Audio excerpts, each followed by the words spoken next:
Hello and welcome everyone. I hope you are doing absolutely well. So in this video I will discuss mapping strategy for UPSC examination and इस video में हम देखेंगे कि mapping कितना important है in the UPSC examination. Then what should be the approach for mapping because most of the student mapping को गलत तरीके से अप्रोच करते हैं. Then what can be the sources for mapping because इधर जो भी ओल्ड स्कूल मेथड है उनको हम छोड़ के जो भी नया टेक्नोलॉजी का यूज़ करके हम मैपिंग कर सकते हैं वो देखेंगे. Then at last will see कि मैपिंग को कैसे प्रैक्टिस करें और कब प्रैक्टिस करें. Now first I want to give you a disclaimer कि मैपिंग सिर्फ जियोग्राफी नहीं है. मोस्ट ऑफ द स्टूडेंट सोचते हैं कि जियोग्राफी कर लेंगे तो मेरा मैपिंग कंप्लीट हो जाएगा, कुछ रिवर्स कर लेंगे, माउंटेन्स कर लेंगे तो ये सब करने से मेरा मैपिंग हो जाएगा. नो, हिस्ट्री में भी मैपिंग काम आएगा. If you are reading Indus valley civilisation, if you are reading Harappan sites, तो इनमें भी लोकेशन नहीं रहता है क्या? या फिर आप एडवेंट ऑफ यूरोपियंस भी अगर आप पढ़ो, जो फर्स्ट चैप्टर है हिस्ट्री का, तो इसमें भी जो डच थे, जो इंग्लिश थे, वो किस किस लोकेशन पे इंडिया पे आए थे, तो ये भी ज़रूरी है. If you are reading environment, यहाँ पे जो नेशनल पार्क्स है, जो वाइल्ड लाइफ सेंचुरीज है, जो रामसर साइट है, तो इनमें भी लोकेशन रहता है. Then if you are reading international relation, तो इंडिया के साथ जो नेबरिंग कंट्रीज है उनका जियोग्राफिकल एरिया, या फिर कोई कंट्री अगर न्यूज़ में आ गया तो उस कंट्री का भी हमें जियोग्राफिकल एरिया या फिर उनके नेबर्स कौन कौन है ये सब देखना पड़ता है. तो मैपिंग सिर्फ जियोग्राफी ही नहीं है, कोई भी सब्जेक्ट जिसमें लोकेशन एरिया आता हो तो वो मैपिंग के अंडर है. ठीक है. So now let us talk about the importance of mapping. तो देखो, प्रीलिम्स में तो डायरेक्ट लोकेशन बेस्ड क्वेश्चन पूछा जाता है. If you see the PYQs, तो 5+ एवरेज क्वेश्चन हर साल पूछा जाता है फ्रॉम मैपिंग. तो यहाँ पे तो मैपिंग का इंपॉर्टेंस है. But in mains also, main में डायरेक्टली कोई क्वेश्चन पूछा नहीं जाता लोकेशन या फिर एरिया से. बट आप जो मेंस में आंसर लिखोगे उसमें अगर आपको कोई लोकेशन शो करना हो या फिर कोई एरिया आपको शो करना हो, तो वो आप अगर एक मैप ड्रॉ करके वो लोकेशन दिखाओ, तो एक नॉर्मल स्टूडेंट का आंसर और आपका जो आंसर होगा उसमें बहुत ज़्यादा फ़र्क होगा. तो आप मैपिंग को अपने आंसर्स को एनरिच करने के लिए डेफिनेटली यूज़ कर सकते हो. ठीक है. ऑल राइट, तो अब हम अप्रोच देखते हैं कि कैसे मैपिंग को करना है. मोस्ट ऑफ द स्टूडेंट सोचते हैं कि प्रीलिम्स के 1 महीने 2 महीने पहले 4-5 दिन लगा के पूरा मैपिंग ख़त्म कर लेंगे.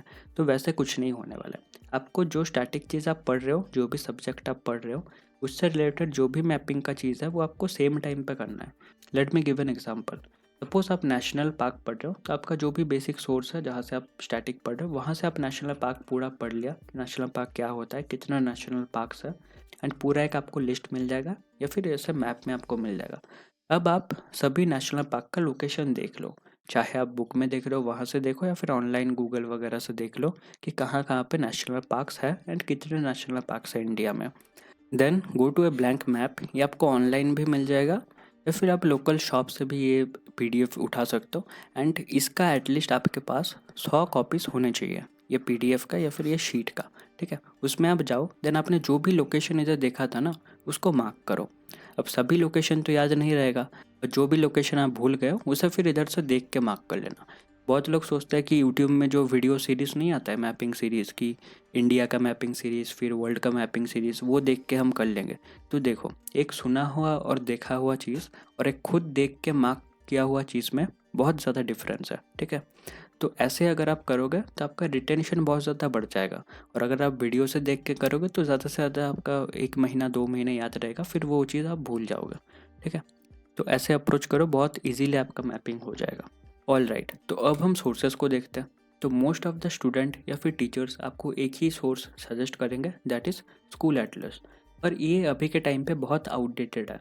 आप खुद ही सोच के देखो कि आप करंट अफेयर्स पढ़ रहे हो, करंट अफेयर्स पे आपको कुछ लोकेशन मिल गया. अब आप इसको कैसे फाइंड करोगे इस बुक में? आप जाओगे इंडेक्स पे. इंडेक्स पे फिर आप देखोगे कि ये पर्टिकुलर लोकेशन मेरे को किस चैप्टर में मिलेगा, किस पेज में मिलेगा.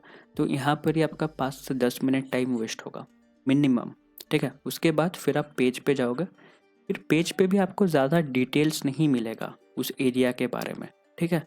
और विजुअलाइजेशन भी नहीं मिलेगा इतना अच्छा.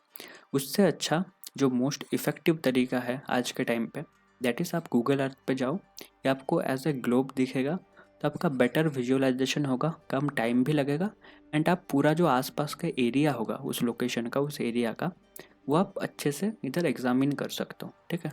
तो Google earth will be better choice at least इसके मुकाबले. ऑल राइट, तो अब हम प्रैक्टिस कैसे करें। मैंने पहले वाले स्लाइड में नेशनल पार्क का एग्जांपल दिया था। तो सपोज़ आपको नेशनल पार्क से ही प्रैक्टिस करना है।